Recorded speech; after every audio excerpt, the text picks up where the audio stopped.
Amin. Soto kudus, soto Bapa. Tuhan Yesus paling hebat.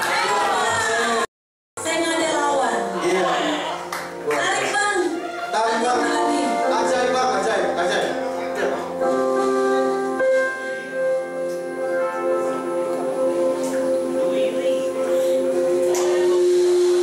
Goyang lagi bang. Goyang, goyang, goyang.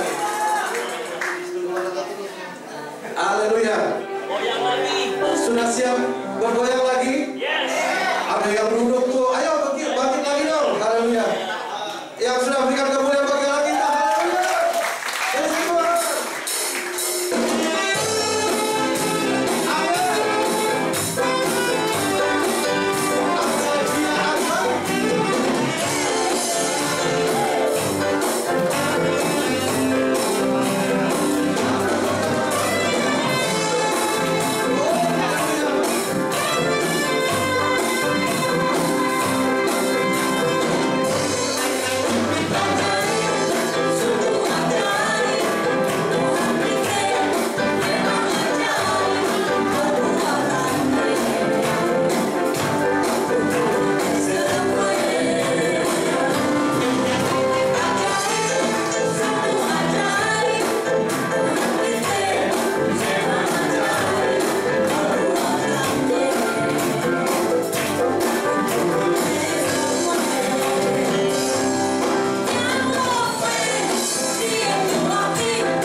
Ayat 13 sampai 14 itu masuklah ke dalam jalan yang sempit itu, karena memang sesaklah pintu menuju kepada kehidupan dan luaslah jalan menuju kepada kebinasan. Dan saya dengan beraninya saya bukain ayat itu ke abang saya, dan gak tahu Roh Kudus dorong saya berapi-api. Saya bilang, ini gue dapat ini dari ayat, bukan saya mimpi, abang saya mimpi yang dapat pernyataan dia, tapi saya dapat lagi ayatnya. Saya bilang, ini bukan kebetulan, ini ayatnya ini.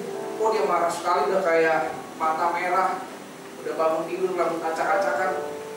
Jadi dia bilang, ya lu bacanya Alkitab, coba bacanya Buddha, kitab apa gitu. Saya akan tantang, kalau ada ayat yang menafsirkan mimpi lu dari agama, saya pindah agama. Saya kemarin habis dibaptis, makanya abang mimpi gitu. Saya habis dibaptis dan sekarang saya udah jadi Kristen. Saya udah terima Tuhan bahwa Yesus adalah Tuhan dan Juru Selamat saya. Dan saya saat itu langsung diusir. Jadi satu orang selamat, seisi rumah musik. Amin.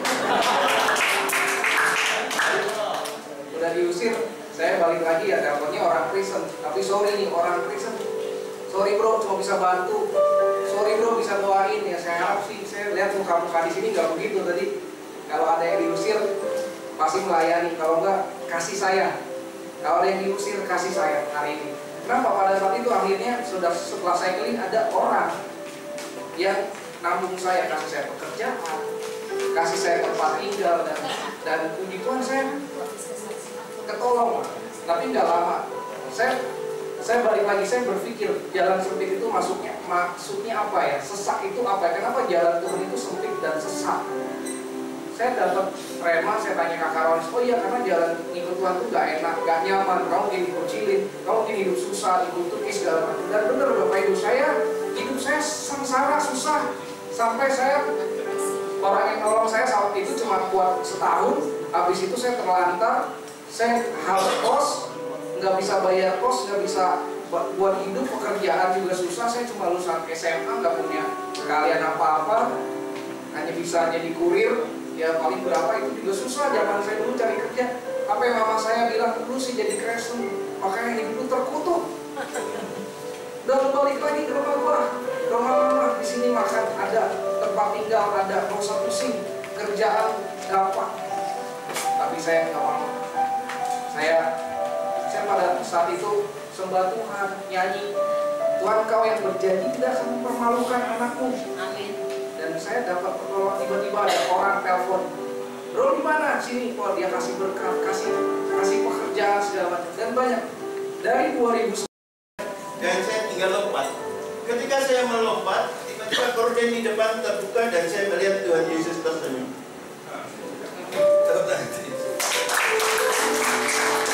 Senyuman yang begitu sejuk, tatapan yang begitu manis, luar biasa yang hatiku hancur pun dari sebuah senyuman ini. Semangat saya kembali lagi. Lupa, kemudian saya lepaskan. Tapi saya tidak mengerti kalau itu adalah Yesus. Kemudian saya main kepada teman saya katakan, loh ini yang saya jumpai.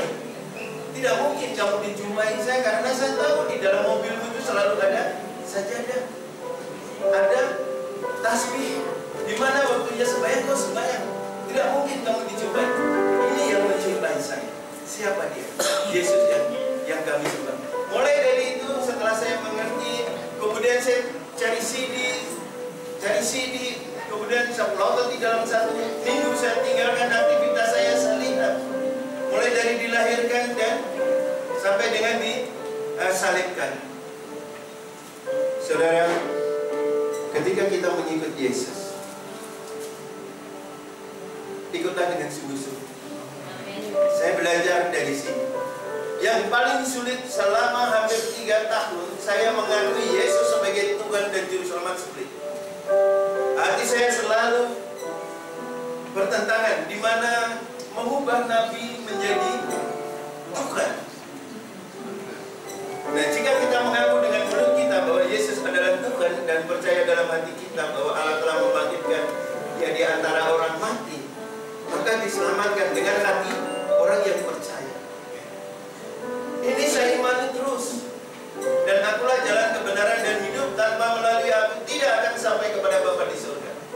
Keyakinannya tambah, keyakinan kita tambah mapan, tambah mantap, tapi masih gelitik hati kita. Kemudian di dalam perjalanan itu, supaya saya bisa mengakui Yesus sebagai Tuhan, ketika kesombongan muncul, maka nas kebenaran firman Tuhan itu tidak dibukakan. Tapi ketika kita merendahkan diri dan kita mau belajar sungguh-sungguh, Tuhan aku ingin, karena ini saya gambling Tuhan, jangan-jangan saya mati masuk neraka. Tapi keraguan dan ketakutan itu menggelora dalam diri saya.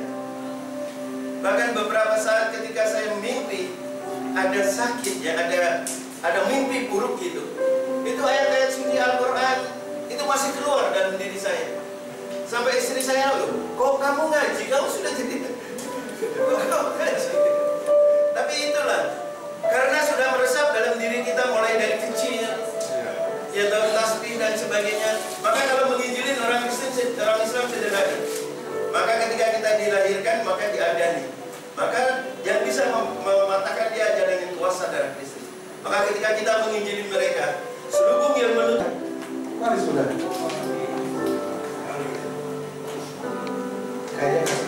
aja. Jauh saudara kekasih, begitu. Kesaksian saya adalah mengagungkan Tuhan maka semua terjadi. Satu peristiwa terjadi pada waktu itu. Karena saya dari tahun 1980 tidak mengandalkan kuasa apapun, hanya dengan Dia, maka Dia pilihkan kuasa. Ada satu peristiwa terjadi tanggal 1 2021 Januari sampai 3 Maret. Makan tidak buang air. 83 hari makan tidak buang air ke Bapak. Secara medis apa itu tidak buang air. Perut tidak bengkak, malah perut biasa. Ini kesaksian kalau saya berbohong, Tuhan gue Yesus Kristus tampar dalam mulut saya supaya umat tahu bahwa ini kesaksian bohong. Saya bersaksi ini karena peristiwa yang terjadi, karena saya tidak datang 2020 waktu itu peristiwa masker. Dokter bilang, Pak, harus itu saja. Saya bilang, ada. Kalau saya lompat segala macam, dia bingung. Umur berapa, Pak? Tahun itu saya waktu itu anak. Sekarang 79 tahun depan 80. Fisik saya berbilang, bisa begini. Saya bilang, karena dia yang bersalah. Lalu saya tanya lagi kepada dokter, apakah dokter 40, 50, 60, kenapa kan? Berarti nyawanya punya siapa semua pada dia. Tahun 2020 di rumah sakit. Saya tanyakan itu karena apa? Kita jangan mengabaikan Tuhan dalam sekarang. Banyak bersaksi menyembuhkan orang, tapi diri sendiri ke dokter rumah sakit saya tidak. Sampai detik dokter sudah mulai dari 80 sampai sekarang tidak percaya dokter, hanya andalkan Tuhan. Pembayaran Tuhan berbeda. Andalkan Tuhan, maka Tuhan yang akan kuasa kepada kita orang percaya. Harus bukti, jangan cuma berbicara. Seperti orang lain tadi, Tuhan apa? Kalau saya harus bersaksi itu bukti. Masa orang bersaksi tapi cuma cerita orang tidak bukti apa? Dan saya buktikan. Itu bukan kesaksian. Pengadilan saja saksi harus bukti. Apalagi masalah dengan Tuhan. Nyatakan sebuah maka Tuhan akan memberkati. Jangan takut dalam menghadapi hidup ini. Andalkan Dia maka Dia tidak baca tidak perlu pakai kacamata. Alkitab terjemah dan masih bisa baca. Makan apa bebas, pulang dengan malam jam 2 malam masa mana satu. Sampai kering di baju kering di badan mana? Karena Dia yang. Hanya itu yang saya minta. Andalkan Tuhan, jangan percaya pasti. Karena Tuhan Dia percaya kepada Dia, maka Dia tunjukkan kuasa sehingga kita tidak perlu takut akan menghadapi hidup. Karena nyawa ini punya Dia, Tuhan memberkati. Mari kita angkat satu pujian lagu kami meminta yang terutama, yang terutama di dalam hidup ini.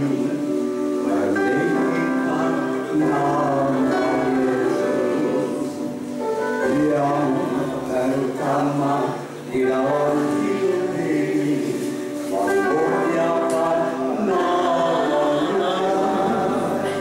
Haleluya, haleluya, saya sangat cinta. Buktikan bahwa saudara itu sudah diselamatkan dari Yesus. Amin. Buktinya yang penting. Ya, cara hidupmu harus sama dengan Kristus. Harus beda dengan yang dulu. Makanya saya sering berkata bahwa kita ini adalah MM, bukan master management, tapi mantan muslim gitu. Ya. Jadi kalau ada di antara saudara dulu Islam, bebanmu itu sungguh berat gitu. Karena orang bisa lihat bahwa kita diselamatkan oleh Kristus. Nah, bukti itu mana? Gitu. Dari ucapanmu, pikiranmu, caramu bisa mendengar, bahkan itu diaplikasikan dalam hidup kita setiap hari. Tahu nggak? Yesus itu model, contoh, teladan. Nggak ada yang lain. Gitu. Jadi kalau saudara berkata bahwa saya percaya kepada Kristus, buktinya mana? Simple sih sebenarnya. Gitu. Gak sulit.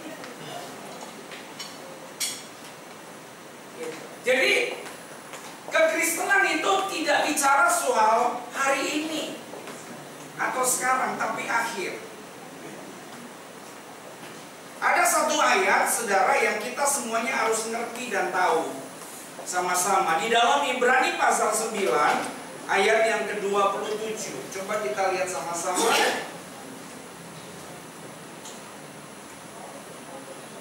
Ya, Ibrani 9 ayat 27. Udah, boleh. Ini berita yang baik buat kita. Bisa ditampilin nggak? Oke, Ibrani 9 ayat 27. Sahabat saya dalam terjemahan lain, coba bisa nggak? Oke, nggak apa-apa. Orang Kristen itu pasti sabar. Kalau Anda nggak sabar, berarti bukan orang percaya. Lihat nih, turunin dikit boleh. Oke, baik. Dan sama seperti manusia, ditetapkan untuk apa? Mati. Hanya satu kali saja. Dan sesudah itu, kami akan berikan persembahan Tuhan. Biarlah apa yang kami taburkan sungguh-sungguh kami beri untuk pekerjaan Tuhan tempat ini. Engkau berkati kami dan tetap kami ganda. Di dalam berkat nama Tuhan Yesus, kami sudah berdoa, kami siap memberikan persembahan. Haleluya. Amin.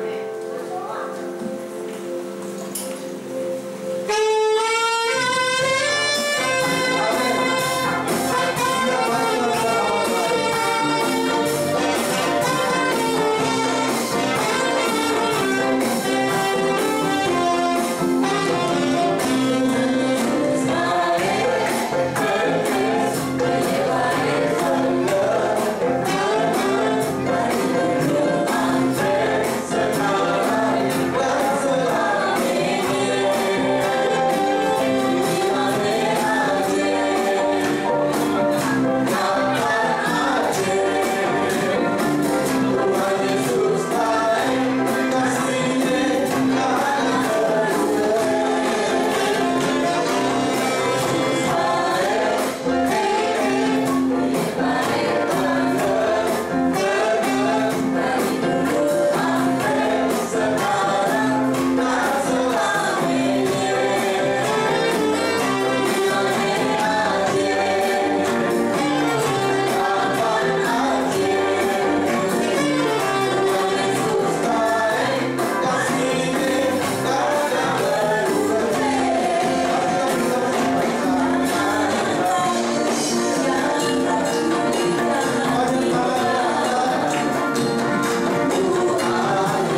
minggu pertama dan minggu ketiga Tuhan, itu semuanya Tuhan kami serahkan ke dalam tangan-Mu Tuhan. Segala apapun yang dibutuhkan Engkau sudah cukupkan Tuhan Yesus.